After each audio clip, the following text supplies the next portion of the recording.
This channel is part of the History Hit network.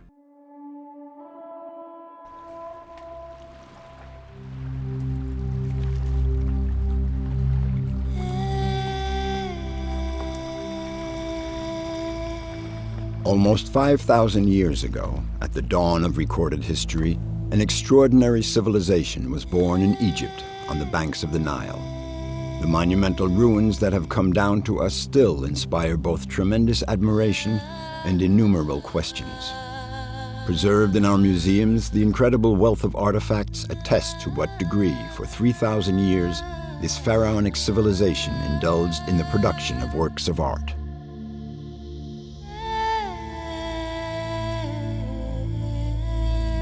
Behind this immense creative output lies an essential figure, the man who with a simple sharpened reed or brush gives birth to all Egyptian art. Engraved on a stele found in Abydos, one of these men appears seated next to his wife, and for anyone who knows how to read the hieroglyphs engraved on the stone, he himself describes his qualifications. I know how to estimate dimensions, recut, and fit until an element is in place. I know the posture of the male statue and the appearance of the female, the attitude of the 11 birds of prey, the arm movements of a hippopotamus hunter, and the leg movements of a running man. I know how to make pigments and products that melt without fire burning them, and that, moreover, are insoluble in water. Nobody will know of this except me and my eldest son, the god having ordered that he become an initiate.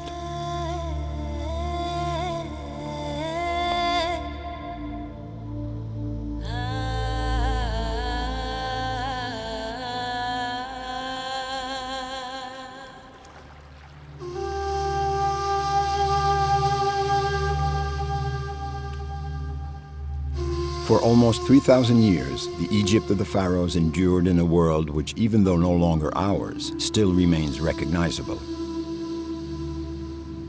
A unique landscape whose frontiers seem sculpted by nature.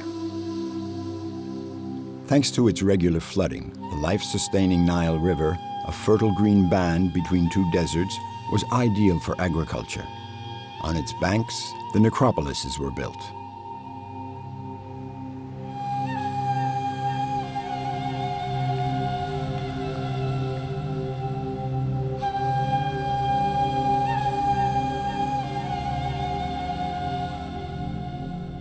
Of this world, among the vestiges which continue to be discovered thanks to archaeological excavations, there is scarcely an object or pillar that doesn't bear the trace of a drawing or an inscription.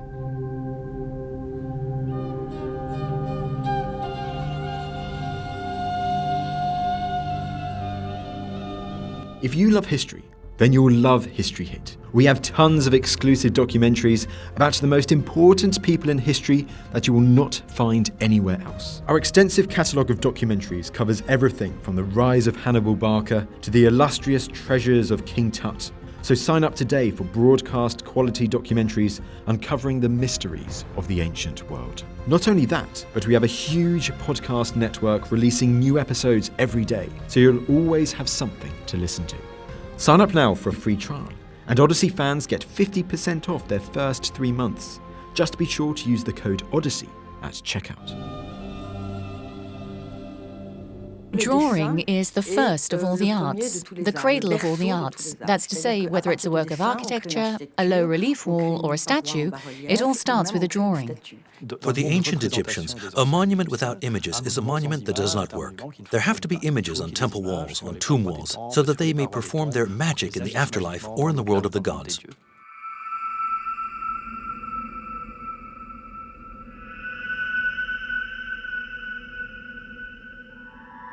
The necropolis of the ancient kingdom and the graves of its highest-ranking officials is located in the region of Saqqara, in northern Egypt, near the pyramid of the pharaoh Djoser.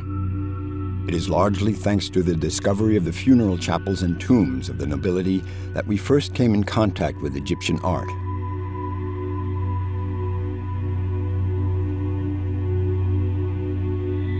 The Egyptian mastaba is an ensemble consisting first of a funerary chapel dedicated to the deceased and often containing several rooms.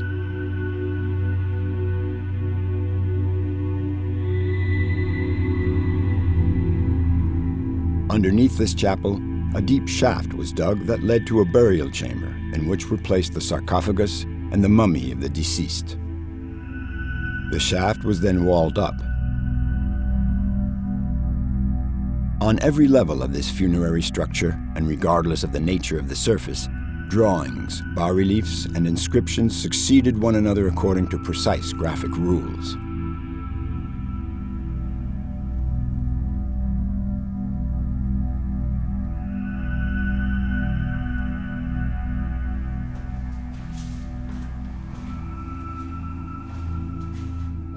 We're in the chapel of a figure named Erukapta. This is the visible part of his tomb where the funeral ceremony took place. According to the writing on the buttresses that separate the statues, we know that it identifies the deceased.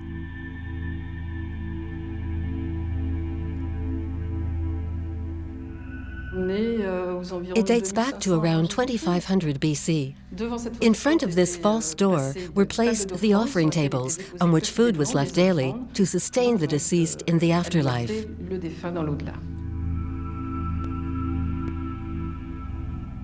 So here are his principal titles. He was a Wab priest. He was chief butcher in the royal palace. And he's favored with the title Imaru by the great god. And this is his name, Erukapta. The image had to be accompanied by a text, otherwise it was inactive. For example, you would never find a statue of a person that didn't bear his name. A statue without inscription was one that served no purpose. To an Egyptian sculptor, it was considered dead. The image must be accompanied by an inscription. Whether it appears in bas-relief, painting, or sculpture in relief, without it, the image is inert.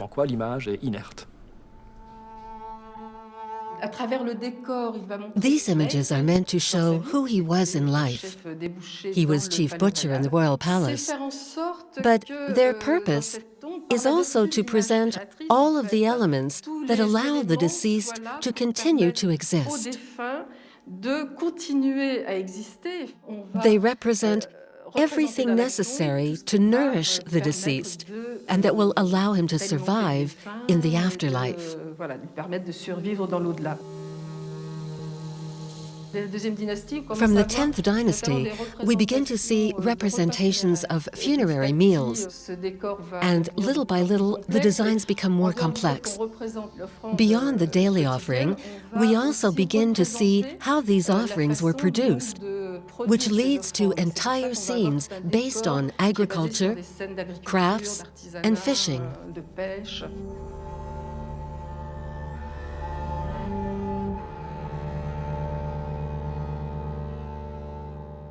One thing that is very striking in Egyptian art is that they were great observers of nature.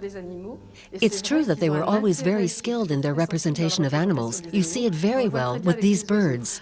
The images are obviously very stylized, but at the same time, there's an attempt at naturalism, and you can always precisely identify the species represented.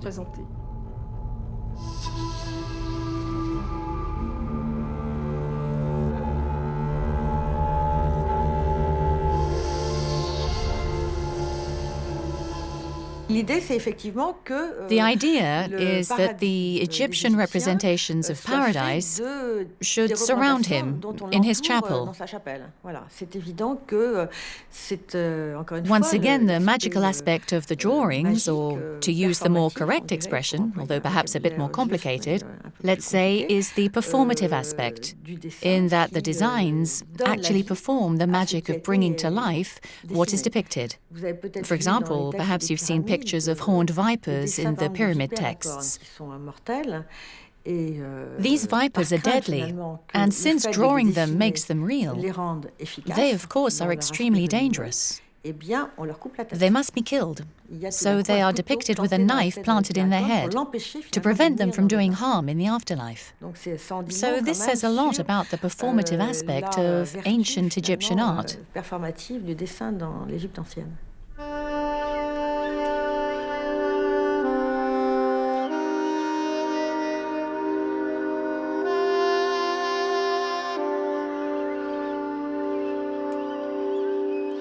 We immediately recognize an Egyptian image simply because it is based on a series of conventions that never changed at all over 3,000 years.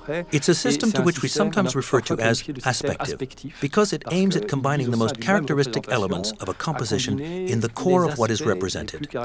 For example, if it represents a human face, you will see the face in profile. Because a face represented in profile, the nose, the mouth, the chin, and the contour of the face in profile is much more expressive than a full-face portrait, at least according to the Egyptians. But on these faces in profile, you will always see a frontal eye, because it is far more expressive than an eye in profile, which is limited to a small triangle that is barely visible. And so this system is applied to all Egyptian images. So there's a rotation of planes, there's a means of simplifying the art, bringing things to the frontal plane, and rotating, for example, shoulders and hips and so on, so that everything is readable. In other words, if the person is shown in perspective, one leg might cover the other leg, therefore it doesn't exist.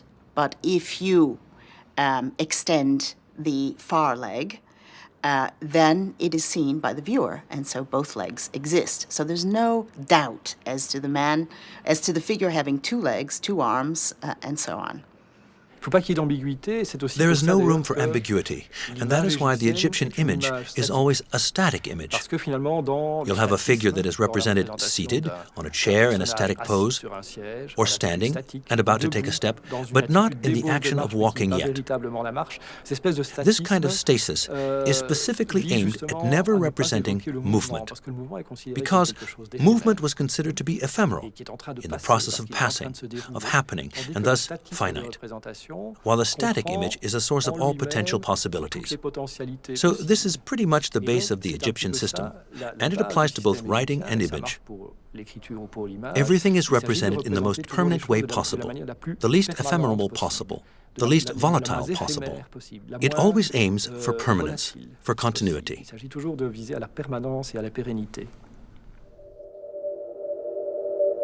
15 meters underneath this chapel lies the tomb of Mereruka, vizier to the 6th dynasty pharaoh, Teti. Some 23 centuries before Christ appears the proof that images magically substituted for reality. After the burial of Mereruka, the room was sealed off so that people couldn't physically enter with offerings. The images that decorate the walls are there to magically replace them. On one wall, the only one that has been partly painted, are vases and large receptacles in various sizes and shapes. 2 lines of text frame these images. They describe the list of offerings: 1,000 round loaves of bread, 1,000 jars of beer, 2,000 gazelles, and many other dishes to feed the deceased in the afterlife. As of about 2000 BC, the sarcophagus was made of wood and continued to be entirely covered with drawings and magic formulas.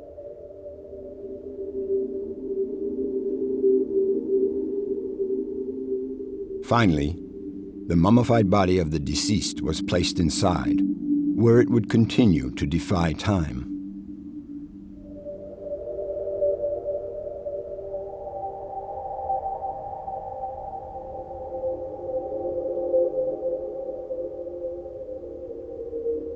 In certain tombs, beside the mummy or slipped into its bandages, were found rolls of papyrus.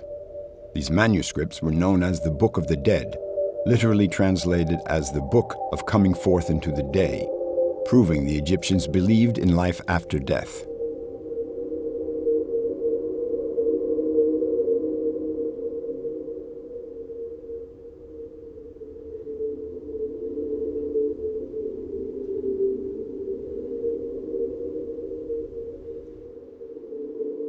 They could contain up to 165 chapters.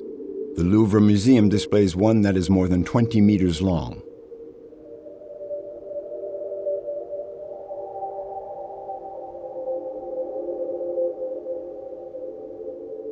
The Book of the Dead is a religious anthology that is a sort of guide to the afterlife, a kind of manual on how to travel through the afterlife to reach the kingdom of Osiris, the kingdom of the dead. This book is composed of texts and images that complement each other in a regular manner, but quite different from how texts and images traditionally correspond to each other in the tombs and temples, because here they are like separate elements of an illustrated book. The illustrations are not integrated as part of the text, they merely accompany the text. There is very little interpenetration between images and texts, contrary to what you find on the walls of the tombs and temples. Every image serves as a written sign. So here you have ducks, jackals, a vulture, a stream, a mouth. All of these are hieroglyphic signs, but they are also images, since I can very rapidly decipher them and identify which element of the countryside or the Egyptian flora and fauna that they refer to. So from the moment one needed to write, one also had to learn to draw. You can write a word in 36 different ways. You can stretch it by multiplying the signs. You can condense it by economizing on signs. And so it's an extremely adaptable system, which also allows you to improve the visual appearance of the text. When you look at an Egyptian text, it is always beautifully laid out on the page. The columns are absolutely straight, the length of the lines doesn't vary, and simply because the scribe, who perfectly masters this play of images and writing signs, manages to lengthen or shorten the words depending upon the space that's available to him. The Egyptians used the same term for to write and to draw. This is the verb sesh, which can be more generally translated as to trace. This common root confirms the interpretation of writing and drawing in ancient Egypt.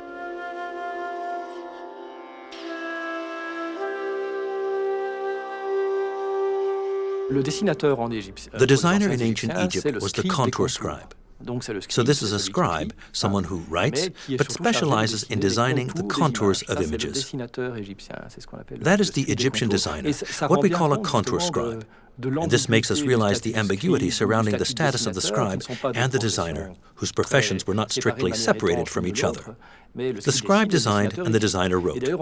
We realize this when we look at the documents from the site of Deir el-Medina, for example, which was a village of Theban craftsmen who decorated the royal tombs in the Valley of the Kings and the tombs of the great dignitaries of the New Kingdom. We found an enormous amount of drawings in this village, and they established that professional designers also mastered and even played with writing. They combined images and writing with great dexterity, so had to be quite literate. They were people who could also write, so there was no clear distinction between the two professions, between scribe and designer. This brings up the question of the hierarchy between the scribe and the designer.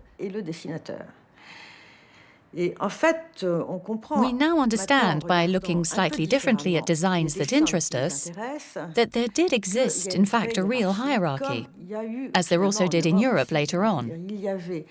For example, in the Middle Ages, designers didn't necessarily know how to write. We realize in looking at a number of Egyptian monuments that certain designers decorated the walls of a tomb and then were expected to write the hieroglyphic dedication.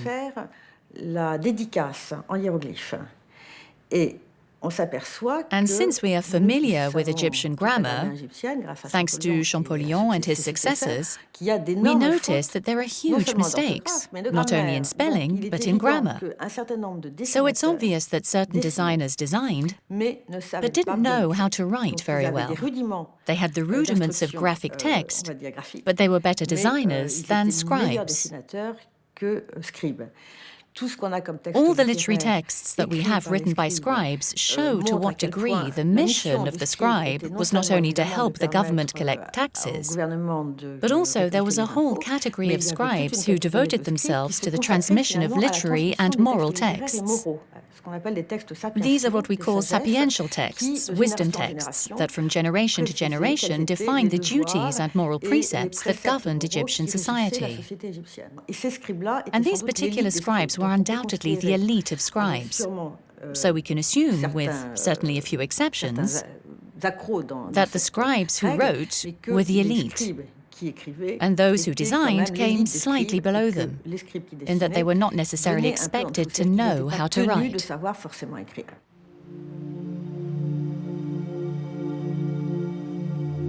During the period of the New Kingdom, the site for new royal necropolises was moved south to Thebes.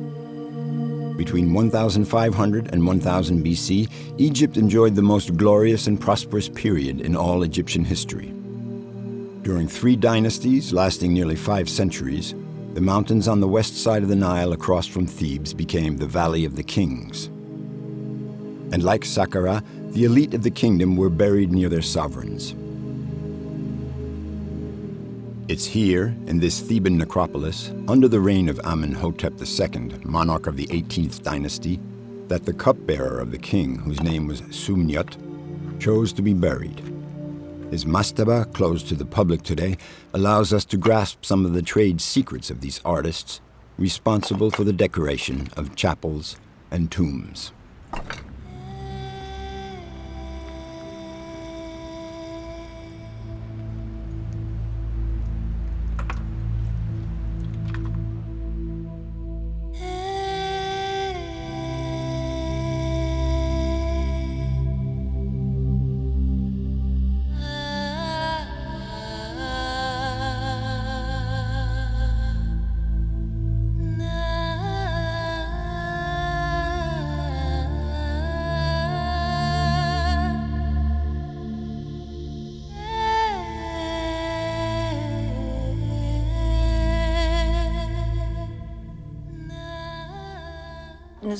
Here we have an exceptional tomb, and since it was never finished, it reveals how the work was accomplished in different stages.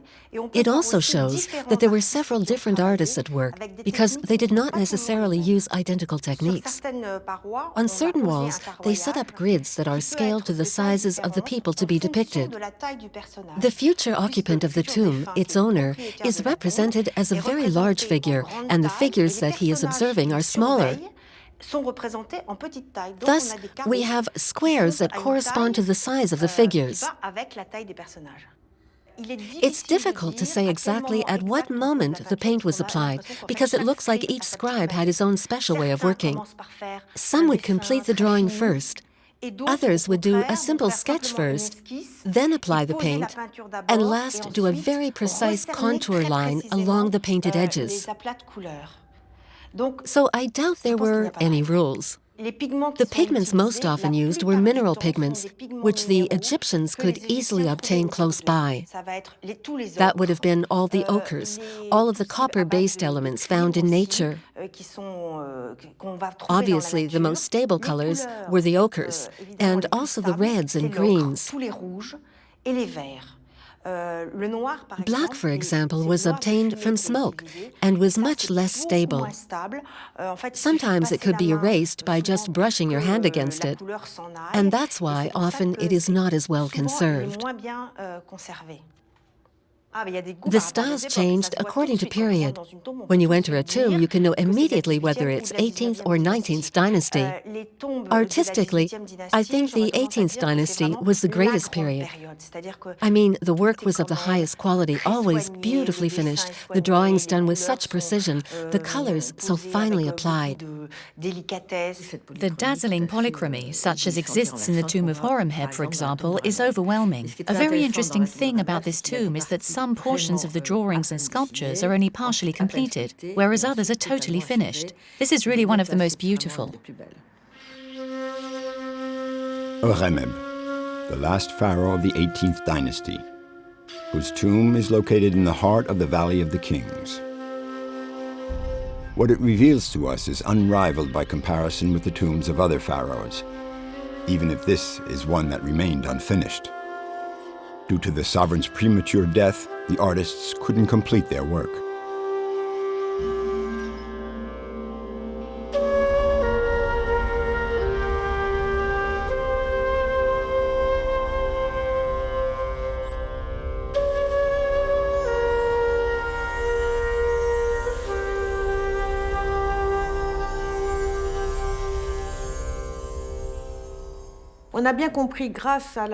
Thanks to documentation that has come to light concerning the Valley of the Kings and Deir el-Medin, we have learned that the workforce assigned to the Valley of the Kings was already divided into two groups. There was left and right. This is a well-known fact, and it's evident that there was even a sort of rivalry between the foremen, left and right. There were the workers who did the basic tasks, the quarrymen, let's say, who dug into the mountain and then excavated the corridor which would eventually lead to the tomb, which would also have to be excavated.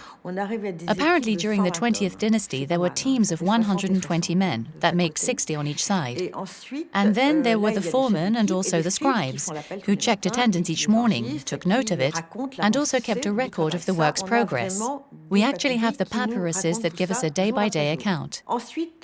In due time, there would most likely have been a visit from the vizier or from the pharaoh for the purpose of establishing the iconographic plan to be executed on the walls. And that would be done along with the foreman. This particular plan for the royal tomb is essentially constituted of illustrations of funerary books, which were books of that period. The Book of the Dead, the Book of the Caverns, a certain number of funerary books generally comprised of 12 chapters, which corresponded to the 12 hours of night. The pharaoh is depicted being confronted by endless difficulties, which he eventually overcomes and thereby arrives in the kingdom of Osiris. All of this is strictly realized according to a code and to the norms of that time. It's at this point, once the iconographic plan has been decided, that the artists can begin. And there we see on both right and left sides that several hands are at work. It's quite obvious. Clearly the beginner's work, then a more skilled hand, and finally the master's touch. We see that the first stroke is done in red, and that then the master has corrected it in black.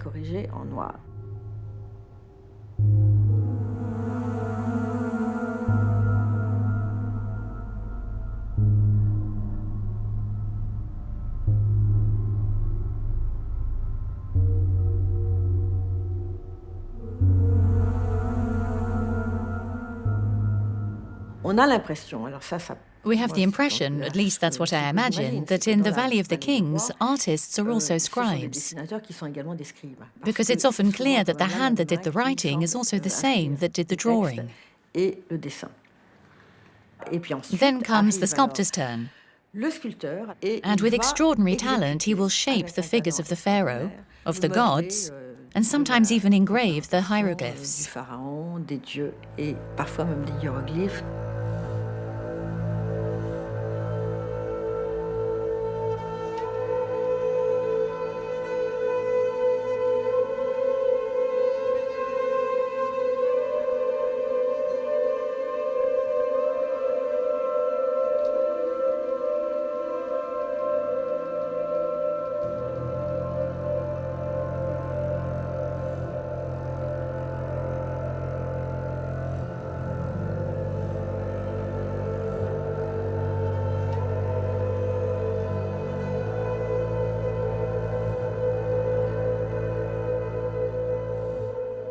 And then the painter fills in the colors.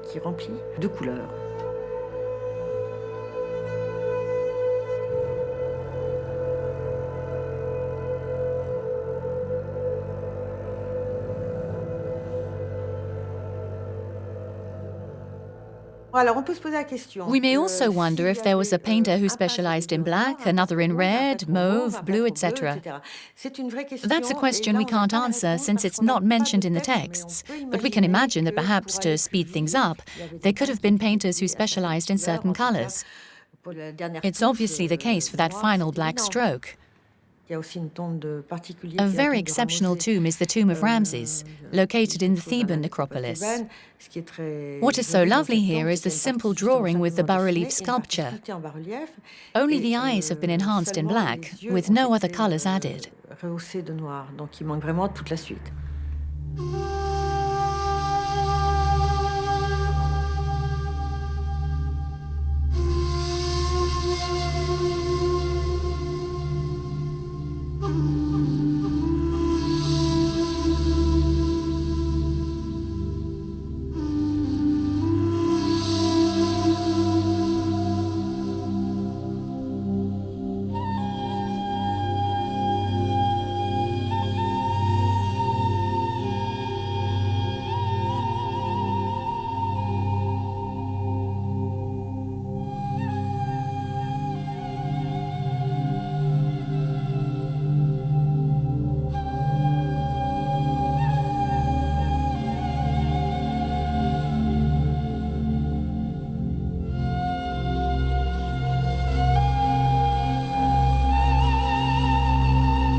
To build and later decorate the tombs of the pharaohs, all the artisans were grouped together and were housed near the Valley of the Kings in Deir el-Medine. The village was surrounded by a wall and accessed through a single gate that was guarded day and night.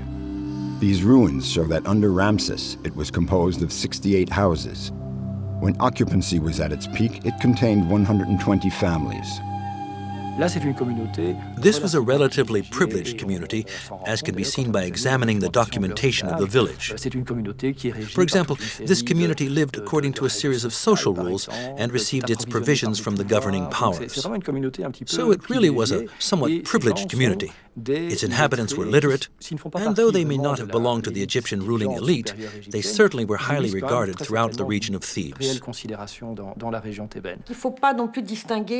One can't really separate the scribes from the architects, the designers, and the painters. Most likely they all belong in an identical creative context. And sometimes certain scribes were obviously both painters and architects. On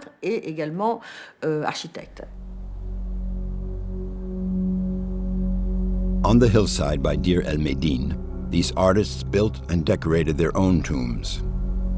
One of them, discovered in the early 20th century by Ernesto Schiaparelli, attests to the dazzling rise of a contour scribe who became an architect. The extraordinary contents of the unviolated tomb of Ka are still visible today in the Egyptian Museum of Turin.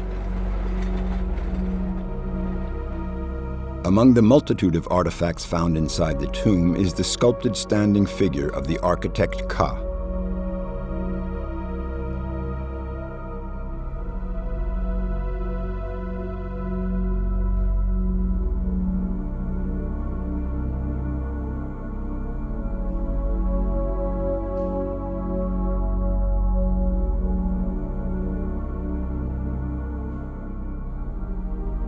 Ka was certainly started his career as a scribe. He could not have made the career ladder he did without a scribal training.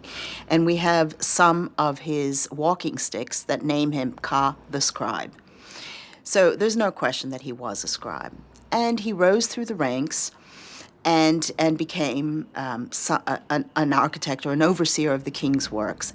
I think he was an operative kind of man, because there are tools in the tomb, but these tools were tools that had use and were inscribed not once but twice. Once, for example, hammered into the metal was his name, and once after his death, when they were placed in the Ka and dedicated to his soul.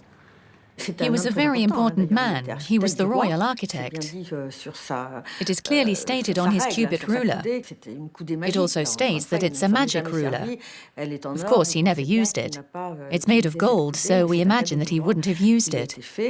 It was a gift from the pharaoh to thank him for certain work that he did in the vicinity of Luxor, but we don't know exactly where. He was buried with the object that was his trademark, which characterizes him as a high-ranking public official under the reign of Thutmose IV.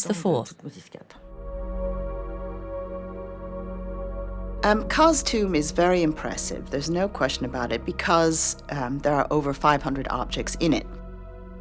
And it tells us about how he lived. For example, there are numbers of coffers, wooden coffers, that have pedimental lids, a very simple thing. But you have to have a large house in order to store all these. You can't stack them because of the type of roof on the lids. And they're all full of underwear, for example, which is monogrammed. The fact that his underwear is monogrammed suggests that he used a laundry service. And he wanted his laundry to come back to him. What we don't know, of course, is how he died, what his wife died of. We don't know where they lived. He might have lived at the village at Deir el-Medina while he was working on site, but certainly those poky little houses could not have accommodated all that material, all that furniture that was in his tomb. I mean, it's a very well-furnished tomb, which means that he came from a large, spacious home.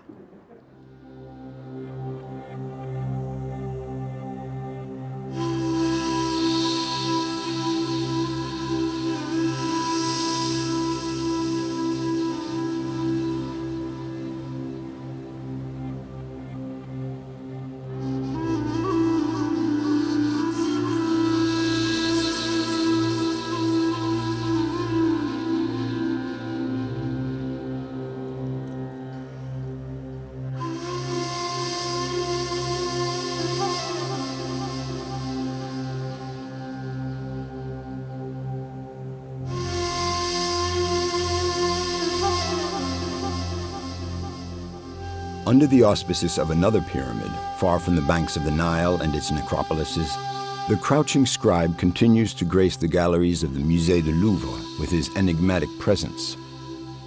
It is this vanished world in which art played such an important part that Guillemette Andrew Lanoé continues to explore. She's preparing an exhibit on the contour scribes and the role of drawing in ancient Egypt. And it is within the framework of this exhibit that the laboratories of the Center of Research and Restoration of French Museums are busily restoring the bits of stone covered with drawings.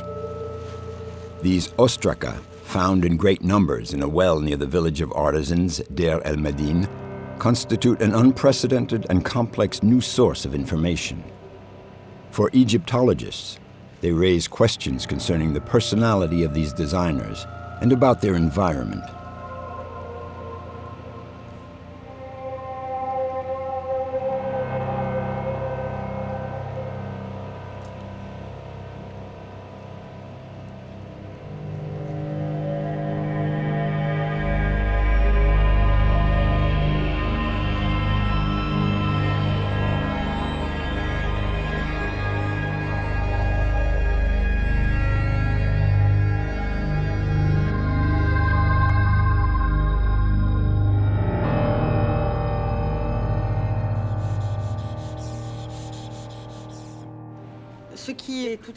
What is most revealing and completely unique in this category of objects is that, for once, they express the scribe's individual inspiration and how they chose to trace the contours that gave free rein to their imagination. Not on paper, since there was no paper, but on stone chips or pot shards. We don't have the impression that they are illustrations of fables such as Aesop's or La Fontaine's. Perhaps this is evidence of an oral culture that has escaped us and that we will never know about.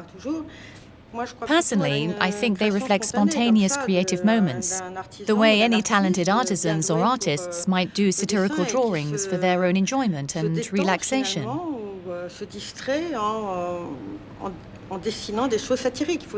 One must remember they were under a lot of pressure due to the strict moral codes. The reason for Ostraca drawings was simply because papyrus was relatively expensive and not very easy to acquire. So it was simpler to write on stones that served as a kind of notepad. The Ostraca illustrations were much the same as sketches done on paper. But we don't at all know if there was some specific purpose they may have served. The more we advance, the less we know. You immediately notice the formidable precision and use of colors that certainly wasn't done in 2 minutes. It's obvious that these works were made using a highly accomplished technique. Yes, and the polychromy is applied with extreme subtlety. It's never done clumsily.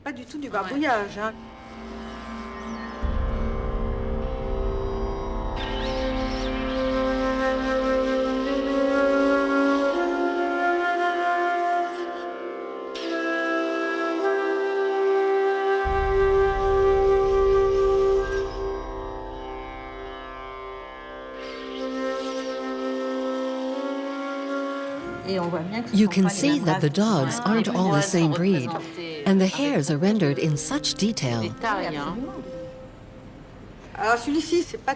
Now this one isn't the same thing at all. It's quite an amusing Ostraca. It's an order for a window. So a carpenter has received this order, and on it there is also a drawing of the window with all the specific dimensions. And it says, "Do it really fast. By tomorrow." I think some are actually drafts, yes. They're working on maybe a contour that they want to get right. But the dancer, the dancer doing the backbend is certainly something else. It's done for the delectation of the man. These are men, after all. These aren't women. These are men who are drawing for their own pleasure and their own delectation when they're not actually working on serious doodles or serious sketches. So I think this is what men do. A man who has a good hand, a good pen, will often turn to something that is slightly semi-erotic, and that's what it is. It so happens that the Egyptians, particularly in Upper Egypt, regularly did a dance with a baton. In southern Egypt, it was usually done during parties that celebrated the completion of a building project. And there were always a few workers who started to sing. And here we imagine that there is about to be a sort of contest. Perhaps it's a sword fight. What's curious is the way they are dressed. At the same time, there's this bald man with hair hanging down his neck. He's what might be called a ruffian, a man of the people. He's not very stylish. It would seem that when the Egyptian elite wanted to be entertained, with scenes of everyday life, or especially satirical scenes, they had no desire to have these enacted by members of their own rank. They preferred to watch these rustics given to brawling and cavorting of all sorts. This medium was used to satisfy their fantasies, and all these men are represented on the erotic papyrus of Turin. A member of the elite is never depicted. They're all pot-bellied and bald. The erotic papyrus of Turin is now in very bad condition, but that wasn't the case in 1825 when Champollion discovered it. It's undoubtedly to his friend Rossellini that we owe 2 copies on vellum paper. One of these copies, recently found in the Musée du Louvre and subsequently restored, allows us to see the papyrus in its entirety. The erotic papyrus is interesting. I think, once again, we're talking about artists who live in the desert, who live and work in the desert. And a piece of expensive papyrus has fallen off the back of a lorry, and they put it to good use for the delectation of each other, and they make this erotic papyrus. It might have importance, political importance. It might be about the priests or what the priests in the temples get up to. Who knows? We don't know. But what's more interesting is the fact that the erotic papyrus is one part erotic and one part satiric. Now, what I would like to know is whether the satiric part was shown to the family, rolled up, and the erotic part was only shown among the men and not the women and the women folk and the children. It's the juxtaposition of the two themes that interests me. Why, in one papyrus, do you have something that is a story about mice doing human things, and the other part of the papyrus is outrageously erotic?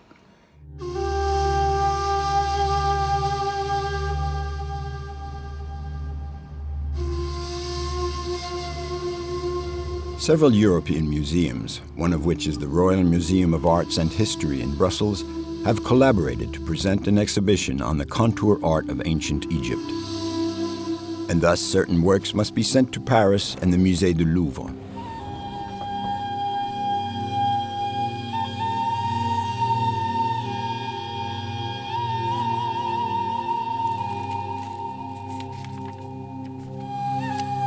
But one can't have 3,000-year-old limestone flakes travel in any ordinary way.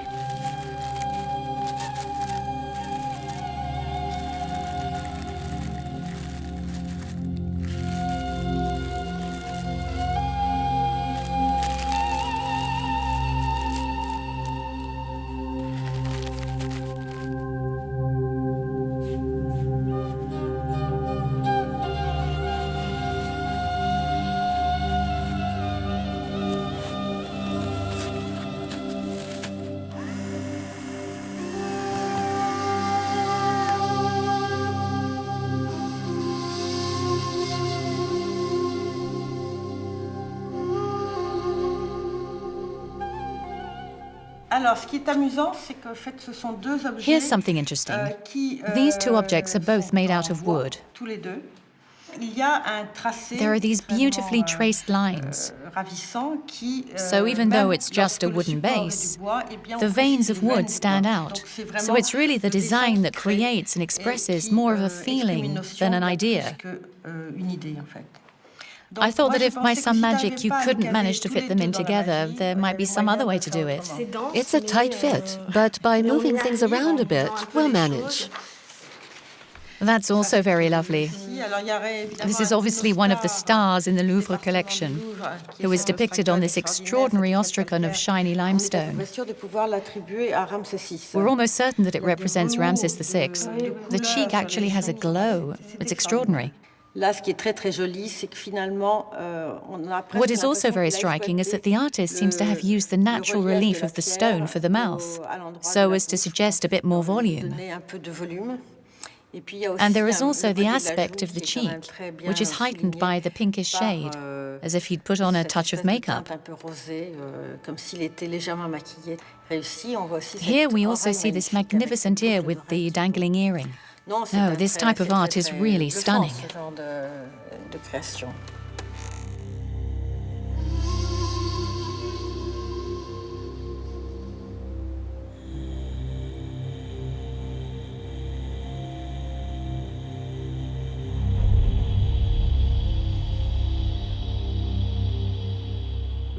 The Egyptian graphic system is a system that adds images or writing signs.